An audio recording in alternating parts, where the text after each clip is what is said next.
के किसी कर्मचारी को डीटीसी द्वारा दी नहीं गई और आप अगर चुपचाप वहां चले गए तो आप ग्रेजुएटी से भी हाथ धो बैठोगे। ग्रेजुएटी दिलवाने की जिम्मेदारी यूनियन की है। जिसको लगता हो ग्रेजुएटी नहीं मिलेगी, आपके किसी साथी ने नौकरी छोड़ दी हो या कॉन्ट्रैक्ट पे रिटायर हो गया हो, उसको हमारा कॉन्ट्रैक्ट नंबर दे देना, उनसे कह देना गारंटी लेकर एक पैसा नहीं लगेगा कोर्ट में और उनको ग्रेजुएटी दिलाने की जिम्मेदारी हमारी। और साथियों, अगर आप चुपचाप इसी तरीके से अपनी स्वेच्छा से नौकरी छोड़ जाओगे तो कुछ नहीं मिलेगा। साथियों, सब कुछ यही मिलेगा, तुम्हें छोड़ने जाने की कहीं जरूरत नहीं है, क्योंकि इलेक्ट्रिक बसों को आपको ही भर्ती करा जाएगा। भर्ती का मतलब आपको डीटीसी में रहते हुए वहां भेजा जाएगा। आप ड्राइवर डीटीसी के ही रहोगे और आप अपनी मर्जी से गए तो आप पैराग्रीन के और पता नहीं कौन सी फलाना ढिमकाना कितनी कंपनियां हैं उनके ड्राइवर हो जाओगे। अब आपको चाहिए सम्मानजनक रोजगार, अपने बच्चों का भविष्य है, तो भैया यही डटे रहो, डट के लड़ना है इनसे। और लड़ने के लिए रण क्षेत्र बना आईपी हेडक्वार्टर पे 16 तारीख को। तो भाई सभी साथियों को आना है और ये सोच के आना है कि मैं अपने और अपने बच्चों के भविष्य के लिए जा रहा हूं। ये मत देखना कि वो जा रहा है, वो जा रहा है, वो नहीं जा रहा। जो जा रहा अपने लिए जाएगा। और साथियों, सबको आना है। सब आओगे तो आपकी आवाज हर जगह तक पहुंचेगी और इस पर बैठकर कानून बनाया जाएगा। और अगर साथियों ये तानाशाही झेलनी है, इन्हीं बेड़ियों में जकड़े रहना है और ये गुलामी करनी है 816 वाली, तो आप स्वतंत्र हो। हमारी तो हर बार ये कोशिश रही है कि कर्मचारी एक हो और उनकी जो योग्यता के अनुसार, उनके अनुभव के अनुसार उनको जो मिलना चाहिए वो मिलना ही चाहिए। उसके लिए हम हमेशा लड़ाई करते आए हैं और साथियों करते रहेंगे। लेकिन अब भाई ये लास्ट चांस है, क्योंकि जब तक आपकी बात सुनी जाएगी, जब तक ये लाल और हरी बस है, 2, 4, 6 महीने जब तक है तब तक, उसके बाद आपको कोई पूछने वाला नहीं है। आप हड़ताल कर लेना, कुछ कर लेना, आपसे कोई फर्क पड़ने वाला नहीं है। तो साथियों, समय रहते जागरूक हो जाओ और 16 तारीख को आईपी हेडक्वार्टर पर आकर अपनी हाजिरी लगा दो। आपको अगर डर लगता हो कि भाई मेरी वीडियो कोई बना लेगा, मुझे देख लेगा, मुझे निकाल देगा, निकालने वाले तो ये वैसे भी हैं। अगर आप नहीं बोलोगे तो ये निकाल देंगे। अगर आप पलटकर जवाब देने लगोगे तो मजबूर होकर आपको आपका रोजगार इनको वापस देना पड़ेगा, और वो भी सम्मानजनक रोजगार।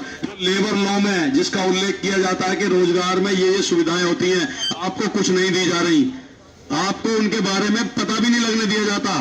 साथियों, 2018 में मुझे टर्मिनेट करा था और आज तक केस लड़ रहा हूं, और केस लड़ने के बावजूद जज साहब द्वारा यह बता दिया गया है कि पूरे बैक वेजेस के साथ आपको डीटीसी में वापसी करूंगा। लेकिन वापसी में डीटीसी में नौकरी नहीं करूंगा, मेरे को वापस भेजा जाएगा, अगले दिन रिजाइन कर दूंगा।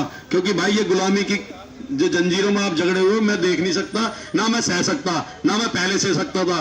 और मेरे बारे में जो भी साथी जानते हैं उनको पता भी होगा मुझे क्यों निकाला गया था। मैं अकेला सामना करने के लिए तैयार रहता हूं और रहा था, अब भी हूं।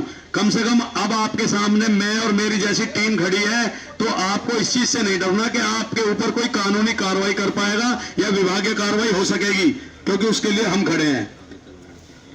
और साथियों, अगर अब की बार आपकी जनसंख्या या आपकी एकता वहां नहीं दिखाई दी तो मजबूरन हम भी इस लड़ाई को छोड़ देंगे। भाई आखिरी चांस रहा है, क्योंकि मुझे नहीं लगता फिर उन प्राइवेट बस में जो रहेंगे वो प्राइवेट कहलाएंगे, वो डीटीसी के होंगे नहीं। और ये यूनियन जो है डीटीसी कर्मचारियों की है। साथियों, हम उन प्राइवेट वालों के भी लड़ रहे हैं, उन ड्राइवरों के साथ भी वो शोषण हो रहा है। लेकिन पहला जो हमारा प्रथम कर्तव्य बनता है वो डीटीसी के लिए बनता है, इसलिए आपको जागरूक करने के लिए आए थे। साथियों, 15-20 साल से नौकरी कर रहे हो, ड्राइवर तो और पुराने टाइम से कर रहे हैं। तो साथियों, सभी साथियों से एक सवाल है कि इतने दिन से नौकरी करते हुए भी, एक सरकारी महकमे में नौकरी करते हुए, कोई सा साथी ऐसा है जो कॉन्ट्रैक्ट का हो, उसने अपनी इसी तनख्वाह से 25 गज का प्लॉट खरीदा हो? कोई साथी हो तो हाथ खड़ा करके बता दे कि मैंने खरीदा था।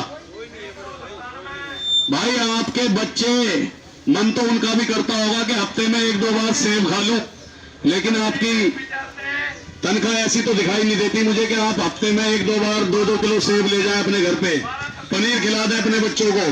तो साथियों, ऐसी नौकरी का क्या फायदा? अगर इसी नौकरी को अपने बच्चों का भविष्य बनाना है, सम्मानजनक रोजगार करना है, तो भाई साहब अपनी एकता दिखानी होगी। और सभी साथियों का इंतजार रहेगा आईपी हेडक्वार्टर पर।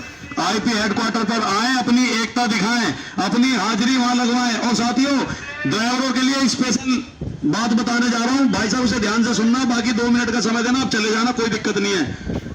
भाई डीटीसी कर्मचारी एकता यूनियन ने केस किया था पूसा लेबर कोर्ट में, वहां से रेफर होकर राउस एवेन्यू सीबीआई कोर्ट में पहुंच गया है आपका मामला।